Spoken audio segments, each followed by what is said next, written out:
and welcome to the show. So, we're out of lockdown. Yay!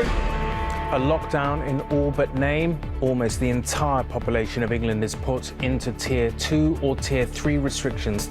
Oh, we're still in lockdown. Could be worse, mate. At least we're not up north. 3/4 of those in the highest tier are in the north of England, where some areas have had strict restrictions since the summer. Poor sods, they've seen less daylight than the Fritzels. Some of them have been locked down since July. They'll be staggering to salons looking like this. One hero summed up the mood. Can we just ask you how happy you're feeling right now? I'm bloody miserable, actually. Pubs are shut. What do you expect? And the pubs that aren't shut are having to do this. Hospitality venues will be closed unless they serve a substantial meal. So, how did a pub in Brighton get around that? They've come up with a pint called Substantial Meal. Genius. They should start selling this. Apparently, after a pint of that, you want to finger a cappuccino. It's the best bit of a cappuccino. It's the best bit of coffee. Now, the lockdown hit people hard. Jeremy Vine had a chat with an invisible barman. Excuse me, mate. Is there any service here? Yeah. What would you like? Well, what time you got? It's 5 to 10. Last orders. Last orders. Right. Well, we won't get thrown out till 11. Give us 10 pints, mate. You need to order some food. Sorry, mate. All right. There we are. What's this? 10 pints and a Scotch egg, please. One sec. Hello? Yeah, I need a doctor to Channel 5. Yes, Jeremy Vine. No, he's ordering imaginary pints. Yeah, got to be. Mind you, no wonder he's flipped. Have you heard about the new rules for Christmas? No hugging, no singing, no playing pass the parcel. The strict new rules to follow in our all-new Christmas. Who the fuck is playing pass the parcel at Christmas? What else are they going to ban? Trick-or-treating? No more Easter eggs. Some people were so confused by the rules. Chris Whitty had to give out tips on nan cuddling. Would I encourage someone to hug and kiss their elderly relatives? No, I would not. Do not spoon your granny. Mind you, did you hear about the Queen? Queen Elizabeth has launched a gin.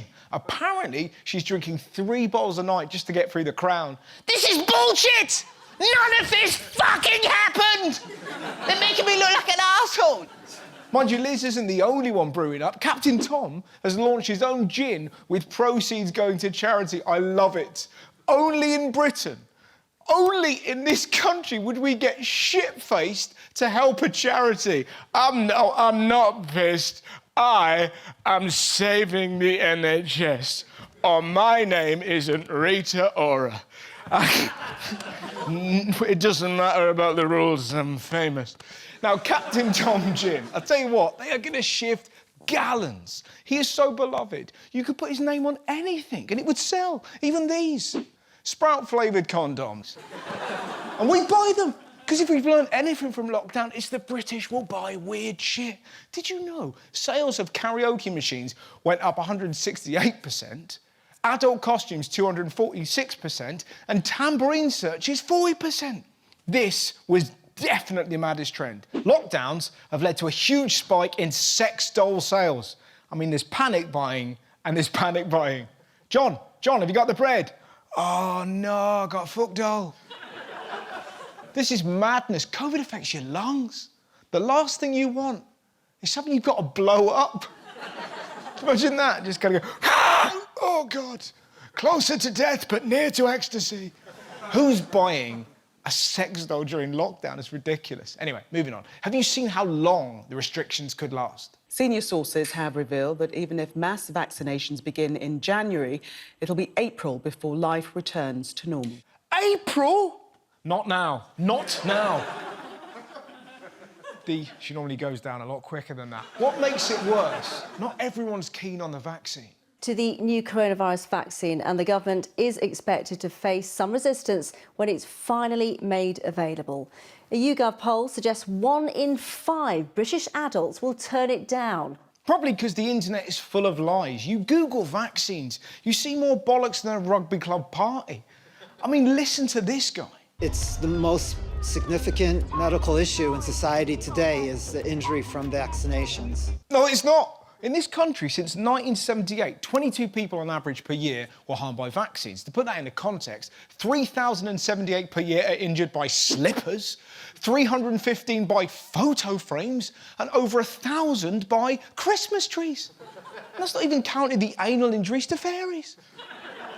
Poor vaccines.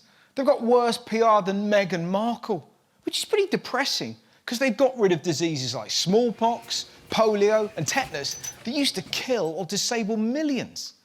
Why do so many people hate science? Think of all the things it's given us: electricity, medicine, the internet. I mean, not all of it's useful. A fertility researcher dressed 75 rats in rodent-sized trousers to see how it affected their sex lives. Turns out lady rats hate jeggings. But by and large, science is magnificent.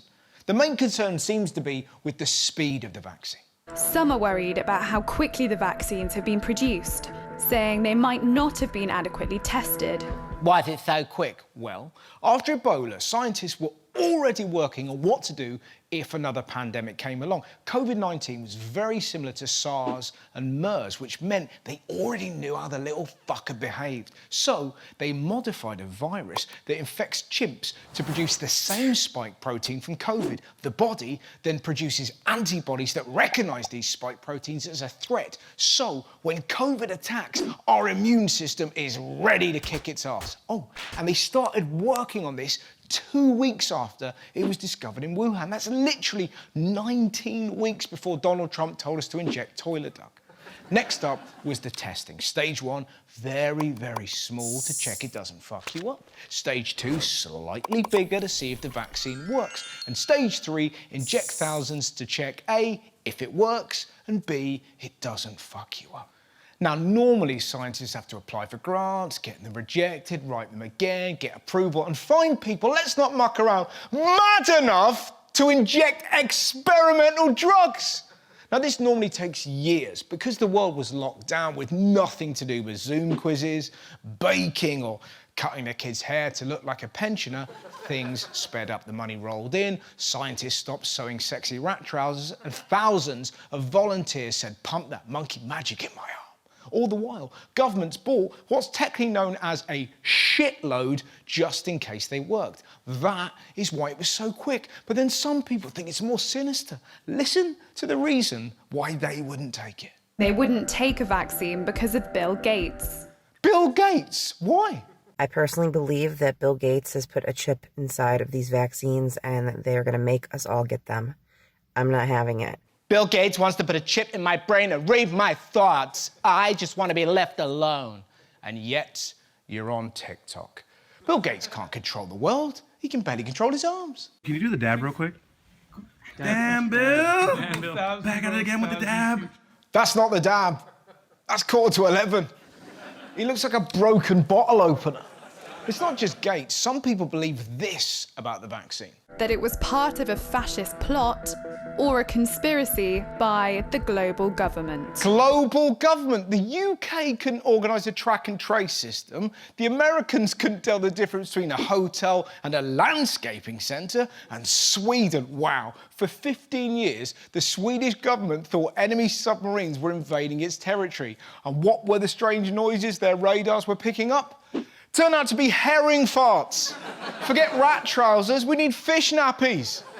It's not just the government. Some people think COVID is linked to the evils of 5G. Some claim 5G can suppress the immune system. Others that the mobile technology somehow transmits the virus. The government are using the virus to cover up the fact that they're rolling out 5G, which is a war weapon. It superheats the water molecules in your brain, eyes, and testicles. Not only does it give you COVID, it makes your balls explode. Now, what's fascinating, these kind of conspiracies aren't new. During the plague, there were loads. People thought you could catch it from staring, bad smells, and wearing pointed shoes, which was terrible news if you're a farty, pervy little goblin. But what has changed is the way we get our news. We are bombarded by goons like this. There's no proof that a 2-week lockdown is going to make a blind bit of difference to infection rates. They're telling us there's a pandemic. It's a pack of lies. It was a man-made virus transferred by Obama and Homeland Security in 2015 to China. It's not my view, it's scientific fact. Yeah, people are gonna die. It's just terrible, but like, inevitable? Who's dead? I'm not. I'm still alive. Why do some people believe celebs over science? We've become obsessed with looks. Take Chris Whitty, Chief Medical Officer and epidemiological expert. So, how did the Daily Mail describe him? The professor with poached egg eyes. I can't listen to him. His eyes are like breakfast. And the thing is, they're not. This is what poached egg eyes look like. But our obsession with beauty over brains has even infiltrated Parliament. Government paid reality TV stars to promote NHS Test and Trace. Now, call me wacky. I'm not sure these are the best people to trust with life and death information. Essex is a continent. No. No, it's a county. Oh, what, a country? A county. What's the difference between a county and a country? So a country is like England. Yeah. So Wales is in Cardiff. No, Cardiff's the capital of Wales. Yeah. So I'm from Liverpool, so I live in a country. No, Liverpool's a city. A city. Yeah. If you go on a plane and go to another place, that's still United Kingdom, isn't it? Depends where. Where do you want to go? So Spain. That's not United Kingdom. That's Europe. But it's still in the United Kingdom. No, Europe is a continent. It's in the EU. It's in Europe. It's in Europe. Ah. Reality stars don't belong on the news. They belong on this. They should be eating bollocks, not talking it. Now, talking about I'm a Celeb, I must be the only person in this country not watching that. It has been huge. With the first episode bringing in a banging 12 million viewers. I can't be the only one that got a late night last night, staying up to watch it. 12 million viewers, only in this country. I'm so fed up of lockdown, I want to watch some celebrities in lockdown. But you can see why they're gripped. Vernon Kay's banter is sensational. Name something you put in your mouth but don't swallow. Chewing gum. Good answer. Toothpaste.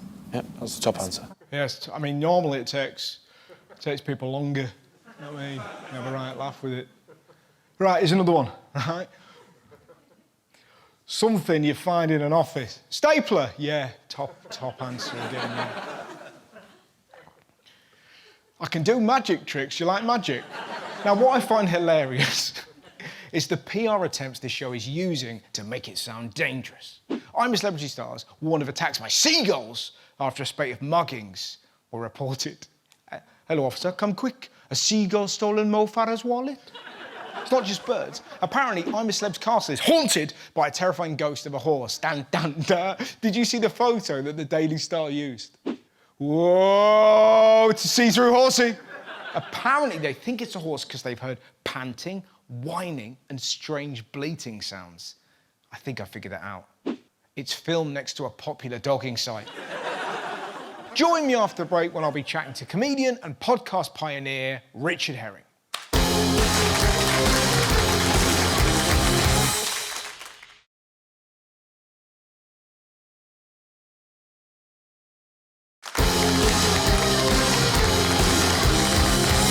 Welcome back to the show. Now it's time for life lessons, and I asked the guys this week, if you had the power, what would you make illegal?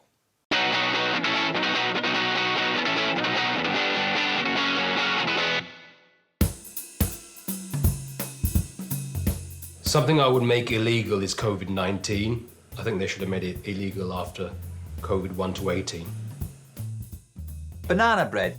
It's not as good at being bread as bread, and it's not even as good at being a banana as an actual banana. You can't peel a banana bread unless you fuck it up. Farting on public transport, especially when it's hot, it's grim. Paying to park outside your house. Okay, if you own a house or if you're renting a house, your car shouldn't have to rent a space in the street as well. Okay, I broke up with my ex-boyfriend because I couldn't afford to sleep over at his house because I had to pay for parking. So that would be illegal. Probably armed robbery. I'm almost certain it's already not allowed, but I agree. Littering. I don't understand how adults have so much cheekiness that they would get up in public spaces like parks and just sort of leave tissue and beer cans in a park. Who do you think is picking them up? The Queen of England? Don't litter. Jesus doesn't like litter bugs. And nor do I. That's the only thing myself and Jesus have in common. And long hair. Something I want to make illegal is when you meet someone for the first time and they go in for a hug. That just feels like a violation to me. I don't know you. I don't want to hug the people I know. Why would I have you envelop my body knowing nothing about you or where you've been? Read the room. I tell you what I'd make illegal. Instagram algorithms. Let me tell you why, yeah? 1 second I'll be there, swiping, getting knowledge and spirituality from quotes of Malcolm X or video clips of Muhammad Ali talking about how he didn't go to the Vietnam War for moral reasons. And then in just one swipe, bang! Big back off, juicy booty. You understand what I'm saying? I'm going down a rabbit hole, a Swedish gal with the biggest bumpers you ever seen. I'm having fantasies of eating lasagna off their asses because they're so round and voluptuous. Is that the word? Voluptuous, whatever that word is. Oh yeah. See, mommy, but it's run by the devil, is what I'm saying. Instagram algorithms are run by the devil. You can check them asses out, they're big, like.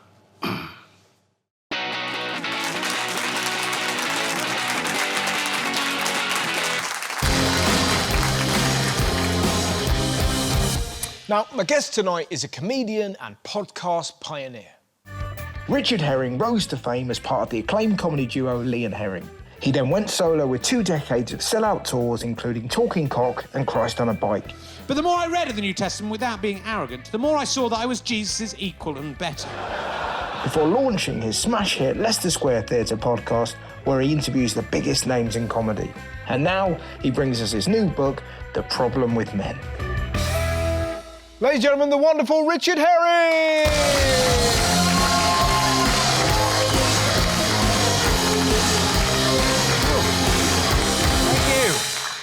Thanks for coming on the show. That's my pleasure. Thanks for having me. It's kind of weird to see you and not...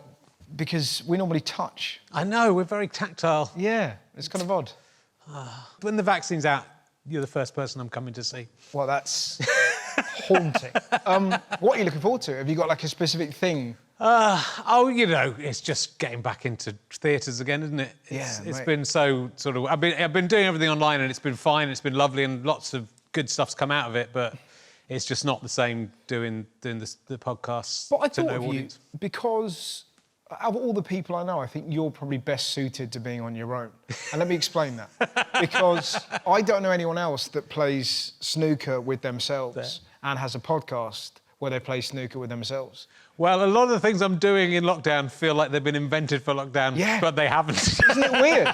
Yeah. So I play snooker against myself and now I've been doing tournaments with 40 versions of myself playing against each other. I move stones off a field. Yeah.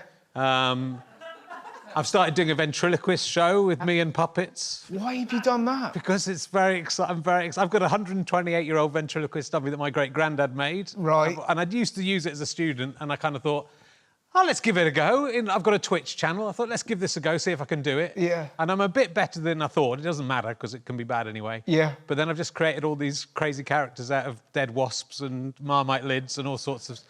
I haven't gone mad. Oh, I beg to differ, I haven't mate. gone mad. You're doing a ventriloquist act with your dead great-great-granddad's doll and there's a wasp. Yeah. We've actually got a still of your puppet. Ooh. Let's have a look-see. Oh, my Christ. Pretty good, isn't it? I mean, which one's which? Yeah. That was deep in the heart of lockdown. You can tell from the hair. I mean, its eyes are like mine. Yes. And he has this sort of, like, the red cheeks of you at the end of the Edinburgh Festival. And you've been busy because you've also written a book. Yeah. Which is called The Problem with Men. Yes. So what's the book about? Well, it's trying to look at masculinity through this question, when's International Men's Day, and trying to work out what we need to do to, I guess, move masculinity into the 21st century and the ways that men are their own worst enemy, I think. And it was based on the thing I used to do on International Women's Day, where I noticed lots of men on International Women's Day would tweet, when's International Men's Day? Oh, there'd never be one because of political correctness gone mad. That's not very equal, is it? But there is an International Men's Day. It's November the 19th. So I would just find everyone who asked that question and say it's November the 19th. But you found everyone. I found everyone, so I'd search everything, every misspelling, every bad apostrophe, because it's quite hard to get the apostrophes right on International Men's Day for some people. And it was finding every single person and then go over the course of the day, it turned into, again, this mad thing where I'd set myself this impossible task of trying to let everyone know. Yeah. I'm just answering their question. And so, again, it rebounds on me. It becomes a joke on me as well because I can't possibly do it. And I did that for 9 years. Yep. And this year, I kind of did it the last time and thought, right, I want to put it to bed. That's it. I've had enough of it. And how do people respond? Well... Is it just bile? No, mainly it's great. OK, most people love it. And most women love it because I'm trying to just shut up this kind of irritant. It's like on your birthday, if I came to your birthday party and going, when's my birthday? Why aren't people giving me presents? It's annoying. Which, weirdly, is something I think you probably do. I would do that. Because you can probably get better presents than me. So most women loved it. Some women didn't like it. They felt I was making the day about myself. A lot of men's rights activists felt I was mocking International Men's Day, which I never really was. Yeah. But I think having written this book, I wanted to look at it a bit more, starting from that idea, starting from why men ask that question and can we stop them asking that question, and what it means, because actually it's bad for men because it makes us look bad. It's bad for International Men's Day because it makes International Men's Day look like a knee-jerk reaction, which it isn't. And it makes it look like a misogynist thing, which it isn't. And it's bad for International Women's Day because, so I'm just trying to corral it off on International Women's Day so everyone else can get on with their day. Now, the book sort of centres around lots of questions. Yeah. And, like, can a man really be a feminist? There's a chapter about men think they could score a point against Serena Williams. Yeah. So this is, that was the chapter, I think, that really turned the key for me in realising that there was more to it than this, because it's a similar question. People were asked a few years ago in a survey, if you were playing your best tennis, do you think you could take a point off Serena Williams? Yeah. And 12% of men said they definitely could. Definitely. Yeah. And another 13% of men said they didn't know, which implies, I think maybe they didn't know who Serena Williams was. I'm not sure. Well, I'll find out who she is. Yeah. But even every time I mention this on Twitter, you'll get dozens of men say, no, definitely, she would double fault. She'd double fault. And you go, she wouldn't double faults against you. Funny you should say that, because we've actually got footage of the blokes playing tennis against Serena Williams. Cool. Did you know the truth about We're back down to 3. Right in the hiney. What is wrong?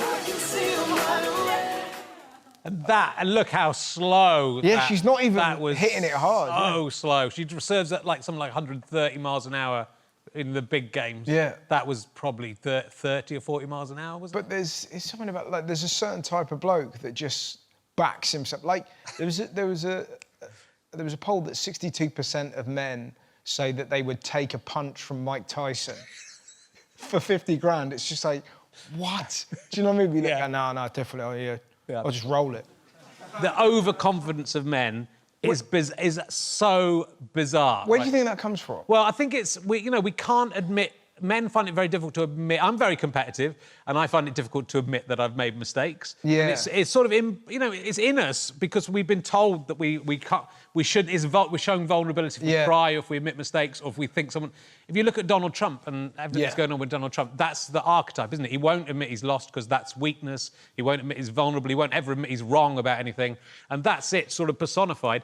And actually, men need to realise that showing vulnerability is, not all the time, but some of the time, is a very attractive quality. It's a very admirable quality. To lose gracefully, to not have to be the best at everything, it takes a lot of pressure off.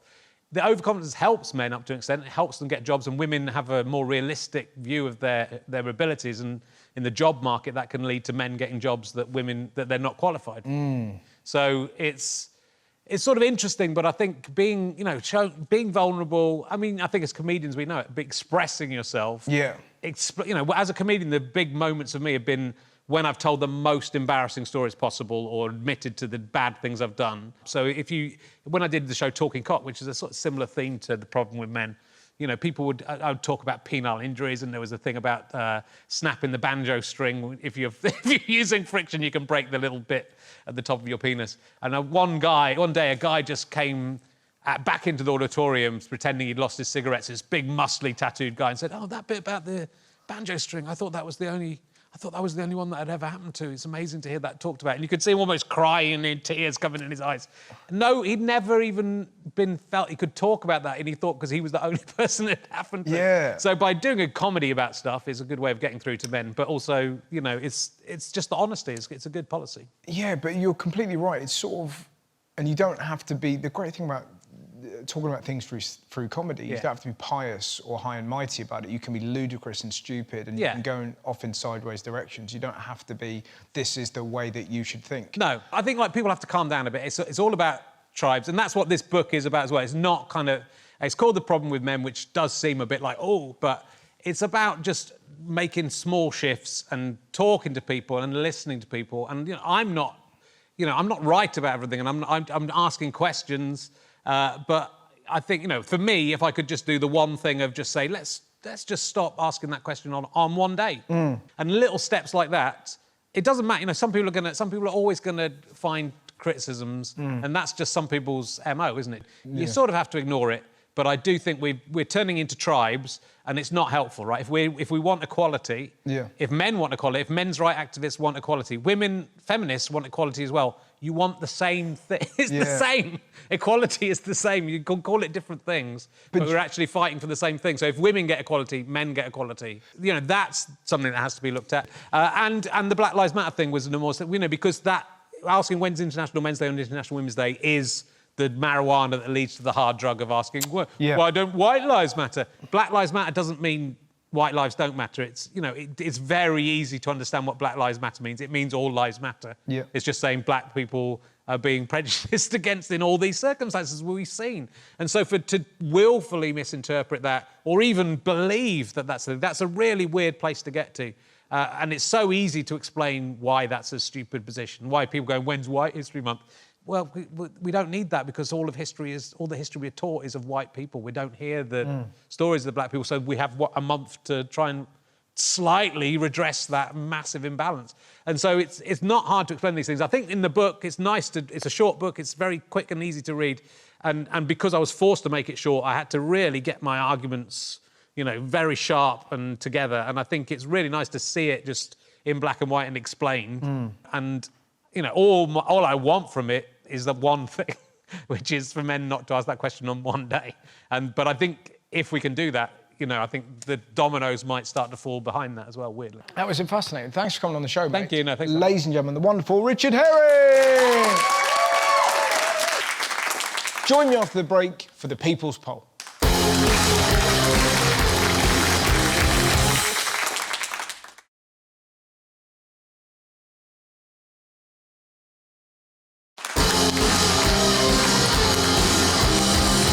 Welcome back. Now it's time for the People's Poll. Today, it's all about schools. Now, this year, over 90% of the world's children and students have missed out on school because of coronavirus, and that's a shame. Because school is not just about education. So I asked you to tell me your favourite school memories, and some of the many people who replied are with me right now. Here we go. Hello. So let's talk school. Who shall I start with? Chris, tell me about your school days, Chris. My story is we walked to our maths lesson. We sat down. Our maths teacher said, "Okay, lads, what do you want to do? Maths or boxing?" Boxing. And he went, right, okay.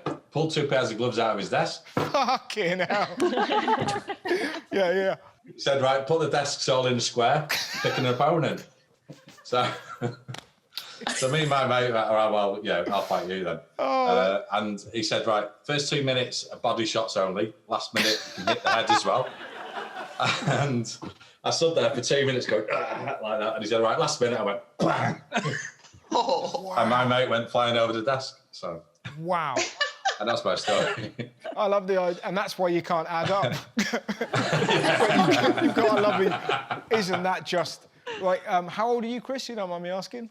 54. 54. See, that is a window into the type of teacher we just don't see anymore. Yeah. It's just like, that's a teacher who's had enough. It's premeditated. He's got gloves in his drawer. Do you know what I mean? He's pulled them out and went, I'll tell you what, lads, I, for one, I'm fed up with Pythagoras' theorem. Let's have Dave's Battle Royale. And do you know who I feel sorry for? It's the poor kid that's really worked hard on his maths. He's done all his revision, he's done his homework, and then he comes in and goes, scrap that, we're going to fucking go at it like that. And then he just gets battered. What a great story. That's fantastic, Chris. Well, I mean, it's awful, but it's also hilarious. Sarah, tell me about your school days. So when we came back from half term in year 11, everybody's stressing. We've got exams in a couple of weeks. And we're all sat in a science lesson just waiting for the teacher. And he just comes striding in and just drops his stuff on his desk and just goes, doesn't say hello or anything, just, who's seen Breaking Bad? And we're all like, class. I think like one person at the back might have raised the hand. We were just a bit like, right, yeah, okay. And he went, it's great. I binged it during half term. And then just genuinely, it just went, you know, it's so much easier than you'd think to make crystal meth. And then he just started rattling off ingredients. Presumably at this point, Sarah, you're going, is this on the test? Oh. Can you imagine? Yeah. But, he starts rattling off ingredients and we're all sat there and we're like, well, this is all well and good, but this is a physics lesson. We've got an exam in 2 weeks. Exactly. And in the end, somebody grassed him up and he got sacked. Oh. Because apparently it's frowned upon to teach 16-year-olds how to make class A's. Oh. Who'd have thought? Who'd have thought? Wow, that's fascinating. Helen, tell me an unforgettable school story of yours. Okay, so I was about 7 or 8 in primary school. Me and a couple of the lads used to get really curious about what condoms looked like. Of course. As you do as a 7-year-old. Yep. And we used to sit there and draw them, you know, in the back of the class, what they looked like. About the same time, my dad had a vasectomy. And he was given a box of condoms from the hospital. Right. And I thought, I know what, I'm going to be an absolute legend here. I'm going to take them into school to show the lads. So I grabbed a handful, like snuck them in my rucksack, took them into school the next day. Here's me walking around the corridors thinking, yeah, I'm going to be like the girl, you know, that's it. Yes. Next thing I know, quite a big school, tap on the shoulder, turn around, dinner lady there, opens a hand up and goes, these yours? And I was like, oh no. No. And they're like, I've literally just been following the trail. And as I've been bobbing along, they've been bobbing out of my bag like Hansel and Gretel around the corridors. So what happened next, Helen? So you pick up your Ronalds, you sort of marched off to the headmistress or master? Headmaster, yeah. He was quite a stoic man. And I just remember him being there going, so Helen, I believe that you've been searching through your parents' cupboards. And me, as a cheeky little 7-year-old, turned around and went, no, they were in his drawer, actually. And then I was like, oh, my God, don't tell my mum, don't tell her. Wow. You can't tell my parents, I didn't say that. And they're like, well, we're going to have to. We need to call your mum. So I had to sit outside, wait for my mum to come. It's that thing, is that with mums and I remember we had one family meal. My mum, apropos of nothing, went, I don't see the point of flavoured condoms. It's not like my fanny can taste. So I feel your pain when Johnny's and mums and dads are all brought together and you're 7. Yeah. Oh, good story. I love that. Abby, tell me about your school days.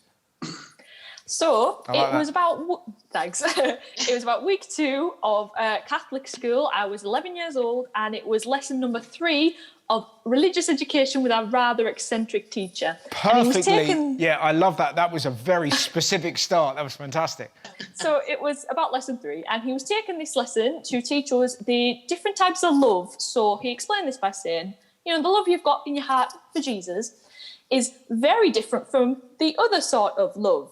And to explain to a group of 11-year-olds what the other sort of love was, he grabbed hold of his desk chair and just kind of went to town on it in front of everybody. Just started shagging this chair right in front of us. Wow. That is fantastic. God, what would you give for a camera phone? Do you know what I mean? Just that moment where you just kind of lift up and you see him. Exactly. And all of us were just sat there like, we're 11 years old and we don't know how to correct this man about whether or not this is a normal thing to learn in school, especially Catholic school. Yeah. So we're all just sat there like, maybe this is just what sex is. I don't know. Yeah.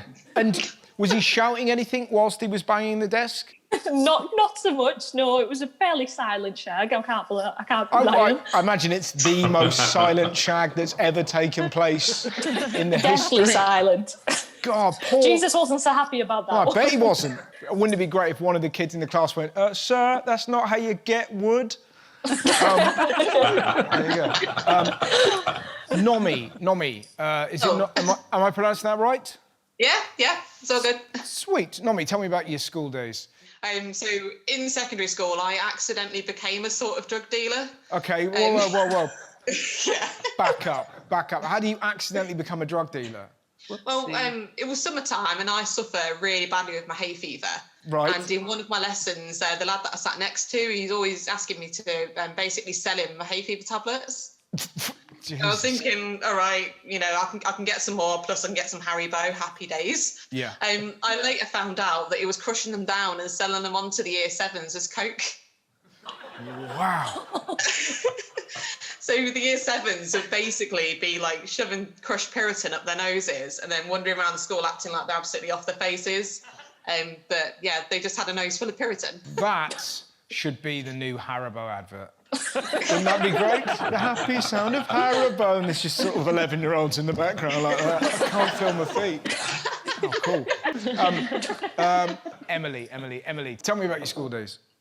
So when I was about 11 or 12, yes. I had a rather quirky biology teacher. Like the sound, yep.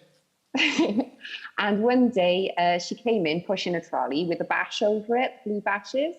And she had a bit of a ta-da moment when she revealed a huge bloody horse's lung. Wow. She was a very petite lady. Yeah. And in response to the look of horror on our faces, she said, no, this will be really good. And she sort of disappeared behind the lung that inflated a little bit and then deflated. And she stood up and said, wasn't that interesting? And it might have been if she didn't have blood all around her mouth. Oh, my God. I'm sorry. And that is how Tesco made lasagna. Wow. But I love the fact she was going, oh, this will be fun, just on a whim. Where did she get it from? I don't know. I didn't ask. Okay, fine. Yeah. traumatized. Jesus Christ. Well, and where did you go to school? In France. Oh, in France? Okay. Yeah. Well, somehow that changes everything. I don't know, instantly there's sort of an exoticism to it of like, would you like to see the horse? Is that bloody horse? Like that. I'll be honest, I had this vision. You've got a Welsh accent, I'm detecting. Yeah. Yeah, I used to imagine, look what I found. I found it out on the road, look. And I thought, I seen the music teacher giving it a fucking go, bagpipes and all. I thought I might invent a new instrument. I call it the horsey blow. Here we go. Right, one of you kids slap it and we'll start a band. But because we're in France, and she's like, yeah, I got the fucking horse and and everyone's like, I actually think it sounds quite sexy all of a sudden, weirdly. All right. Yeah, mate. What was that like, going to a French school with... did you go with a Welsh accent? Yes, Oh. I emigrated when I was 10. Oh. So, well, a little bit, yeah. That is a beautiful leap, isn't it? And what did they make of your... I love the Welsh accent. What did they make of it? Oh, they don't speak English, they can't tell. So were you speaking French with a Welsh lilt? Well, I guess. Oh, you've got to let me hear a bit of that. Can you say, hello, my name's Emily. What the fuck is that teacher doing with a horse's heart?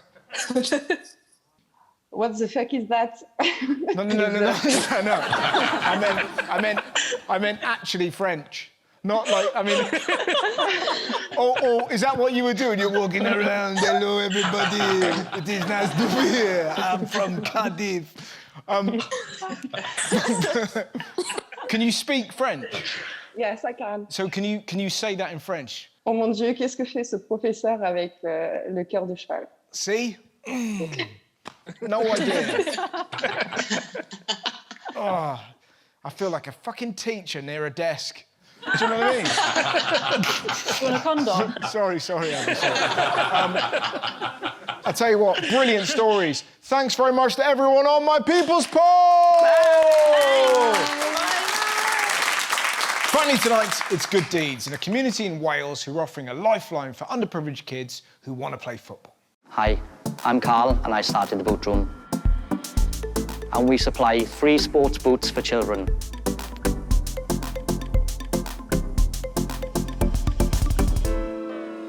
I've been a football coach for 2 years. I was at a training session and I overheard a parent say that she wasn't too sure whether a child would come back to play football the next season because she couldn't afford the cost of boots. I came home and by Saturday tea time, the page was already up on Facebook and it literally went crazy. Within the first month, I would say we had probably about 150 pairs of boots. So it was just piling up and piling up and piling up. I was invited to an open day at this community hub and we ended up with this amazing boot room. We now have 11 drop-off locations all over South Wales and people can come to our community boot room in Britain Ferry and drop them off here. We're here to donate boots to help people that need them more than us. Oh, well done. Well, thank you very much. I think it's a really good idea because if people can't afford to buy boots, they're not missing out on anything. Oh, wow, Alfie.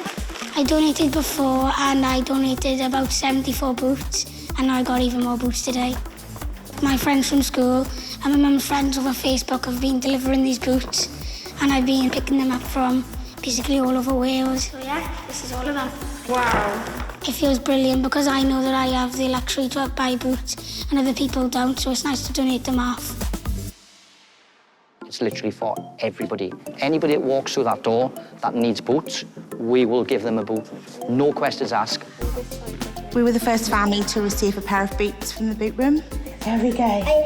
Oh my God, I love them. My partner went to work one day. He had a big seizure, and within 48 hours, he was fighting for his life. We went from a two-parent working family to a no-parent working family. Ethan had just started to get into football and he'd been accepted to a local team, but we were trying to put him off because we couldn't afford the boots. Without them, we wouldn't have been able to get Ethan into his little league games, and his confidence has soared since actually joining the team. He can pick which ones he likes and swap them for ones which he's already used. And the cycle goes on, so it's helping other children. So it's not just for families that can't afford to get some boots, it's for anyone to come and reuse and help other children. Thank you. My ultimate aim is to have a community boot room in every town and city over the UK. I know how rewarding it is to say to a child, no barriers, there's a pair of boots, now you can play. And I think it's really important just to keep it as simple as that. Thanks so much for watching the show. Good night, my friends. Good night.